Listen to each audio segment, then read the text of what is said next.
Good afternoon, everybody. Thank you for joining me for this breaking news from SMIE Consulting.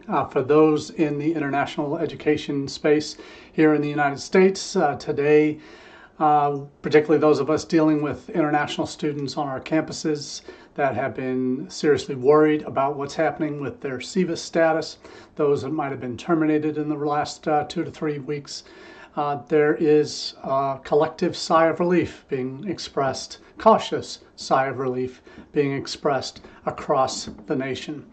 The news has come down from Chronicle of Higher Ed, New York Times, and other sources that the federal government has realized that they're idiots in a lot of ways, and won't never admit that, but we know the truth, that they overreached with these automatic SEVIS terminations based on faulty AI, a lesson learned hopefully by the government that they can't just let loose an automatic filtering system that tracks criminal databases that is not complete and does not include resolved cases, and has left many students whose institutions frankly jumped the gun and issued self-deport emails to them.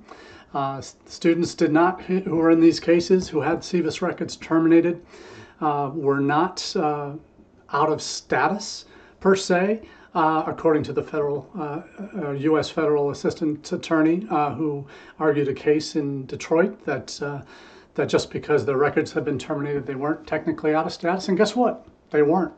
Their statuses are in the process of being reinstated.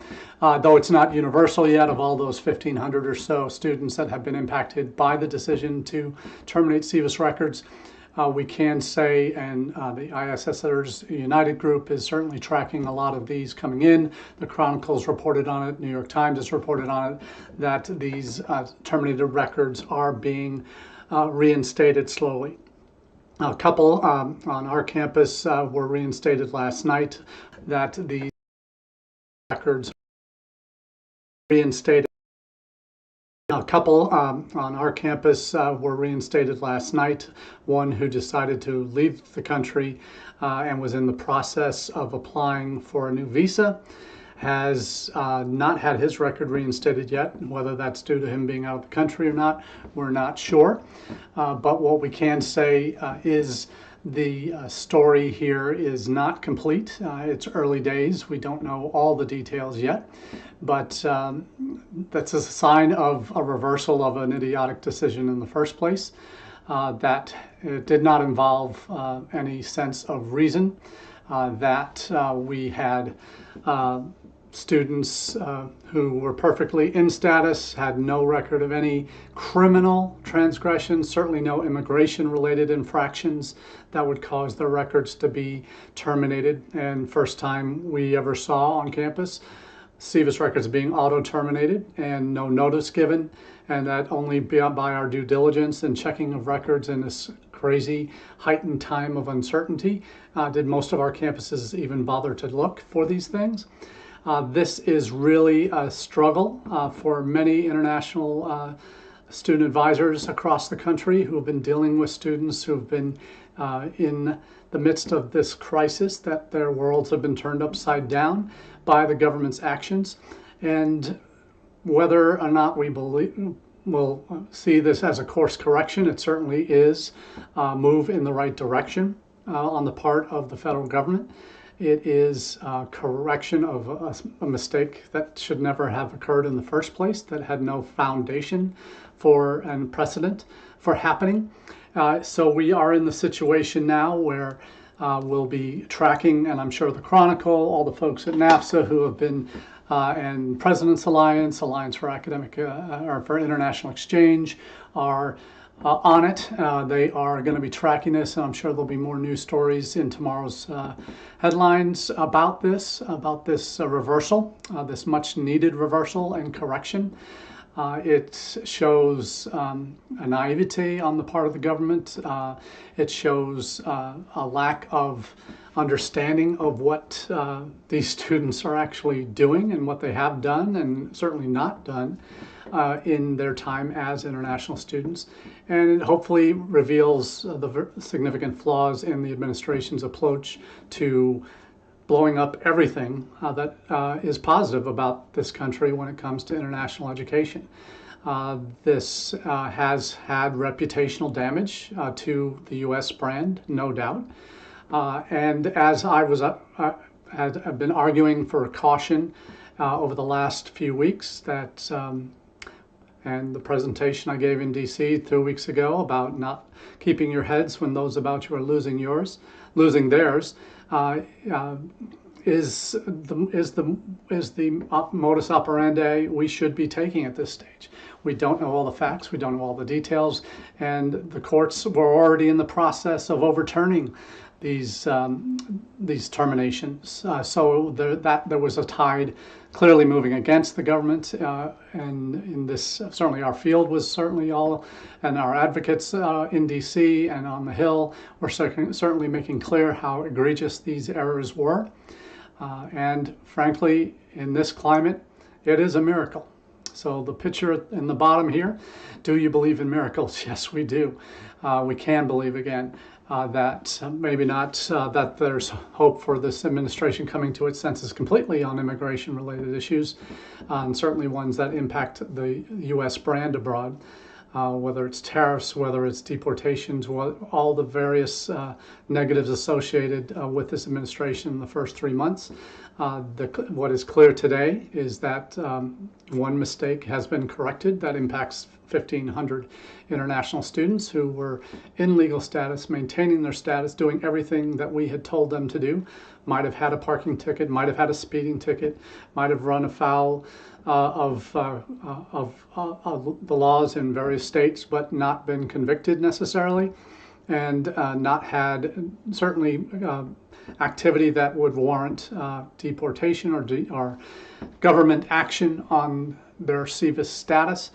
There's so much here that we can take.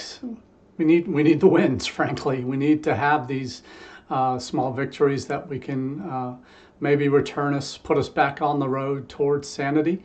I doubt we're fully there. We're in a stage now where we don't know all the facts yet, but we know that we have a move in the right direction. That's just something that is certainly keeping us all more positive than we were perhaps yesterday or the day before.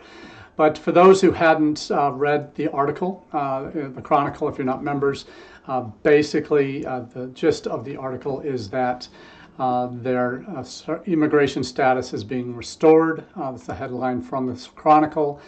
That lawyers for the Trump administration said at a hearing that the Department of Justice planned to reactivate the immigration status of students whose statuses had recently been revoked. And this has been reported by several media outlets. Many of the, and this is from the Chronicle article again, many of the students whose status the government revoked had already left the country. And again, due to some poor advice from their institutions who said self-deport. Nobody knows what that means anyway, but they told them to leave the country. It's in their best interest, and that was premature. And unfortunately, that's extra cost those students had to bear, rather than just sitting, getting an attorney, waiting for the dust to settle and the truth to really come out that this was clear. There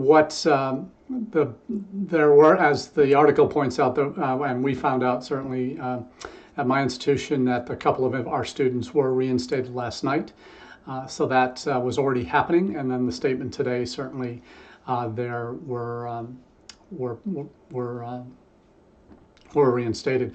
I guess the numbers here are a little bit more significant than what has been reported over the last few days. The Chronicle piece says more than 4,700 students had seen their immigration status terminated in the first 2 weeks of April, according to stats shared with the Chronicle, which jeopardized their ability to remain in the U.S. legally. And these were minor infractions that we've talked about before: parking tickets, speeding tickets, all the like. So the lawsuits were really clear that the revelations of a large-scale change in policy came Friday morning.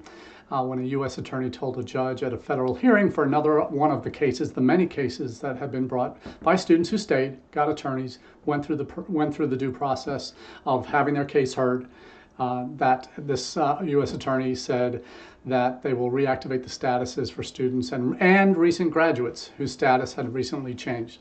So all positive news here, and I'm sure as these cases progress, we'll see more positive news on this front. Again, it should never happen in the first place, no doubt, but at least it is a step in the right direction. So that's all for this breaking news from SMIE Consulting. I didn't want to wait till next Wednesday to report on it, but hopefully we'll have many more stories that we can bring to you that will share the changing course by the government and hopefully a return to sanity. Thanks everybody for joining us. We look forward to chatting with you next week. Be sure to subscribe to the newsletter where you'll get all the news Monday morning on all of these late breaking news stories on what's happening with the government's about face on these CBIS terminations.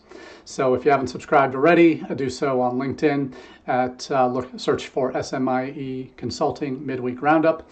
And if you prefer an email version of the newsletter, subscribe at smieconsulting.org/subscribe and enter your information on the subscribe button.